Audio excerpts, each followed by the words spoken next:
নমস্কাৰ।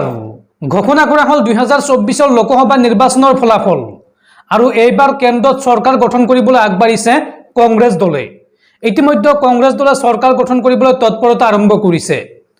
এইবাৰ লোকসভা নিৰ্বাচনত যেহেতুকে কোনো এটা ৰাজনৈতিক দলে একক সংখ্যাগৰিষ্ঠতা লাভ কৰা নাই, সেই হেতুকে বিজেপি আৰু কংগ্ৰেছ দুয়োটা দলে কিন্তু চৰকাৰ গঠন কৰিবলৈ তৎপৰতা আৰম্ভ কৰিছে আৰু ইয়াৰ মাজতে কিংমেকাৰ হ'বলৈ তৎপৰতা আৰম্ভ কৰিছে বা কিংমেকাৰ হ'বলৈ গৈ আছে নীতিশ কুমাৰ আৰু চন্দ্ৰবাবু নাইডু।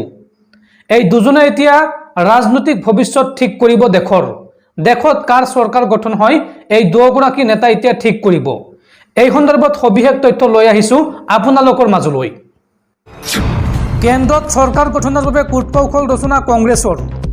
সংখ্যাগৰিষ্ঠতা নাপালেও ইণ্ডিয়াই গঠন কৰিব পাৰে চৰকাৰ। দিল্লীত বিজেপিৰ বাবে এইবাৰ সহজ নহ'ব চৰকাৰ গঠনৰ পথ। চৰকাৰ গঠনৰ বাবে কূটকৌশল ৰচনা কংগ্ৰেছৰ। সংখ্যাগৰিষ্ঠতা নাপালেও ইণ্ডিয়াই গঠন কৰিব পাৰে চৰকাৰ।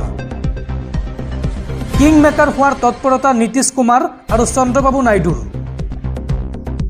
দিল্লীত বিজেপিৰ বাবে এইবাৰ সহজ নহ'ব চৰকাৰ গঠনৰ পথ। শেষ মুহূৰ্তত বিজেপিৰ সংগ এৰিব নেকি JDU আৰু TDPয়ে। একক সংখ্যাগৰিষ্ঠতা লাভ নকৰা বিজেপিত এতিয়া ঘোৰ আশংকা। মুঠ 240খন আসনহে এইবাৰ লাভ কৰিবলৈ সক্ষম হৈছে বিজেপি দলে। 2014 আৰু 2019 তুলনাত এইবাৰ আসনৰ সংখ্যা হ্ৰাস পাইছে বিজেপিৰ। এনডিএৰ মুঠ আসনৰ সংখ্যা হৈছে 294 আৰু ইণ্ডিয়াৰ মুঠ আসনৰ সংখ্যা হৈছে 232। এনডিএৰ 294খন আসনৰ ভিতৰত নীতিশ কুমাৰৰ JDUৰ আসন 12খন আৰু এনডিএৰ মিত্ৰদল TDPয়ে লাভ কৰিছে 16খন আসন। নীতিশ আৰু চন্দ্ৰবাবু নাইডুক প্ৰলোভন দিয়াৰ তৎপৰতা ইণ্ডিয়াৰ।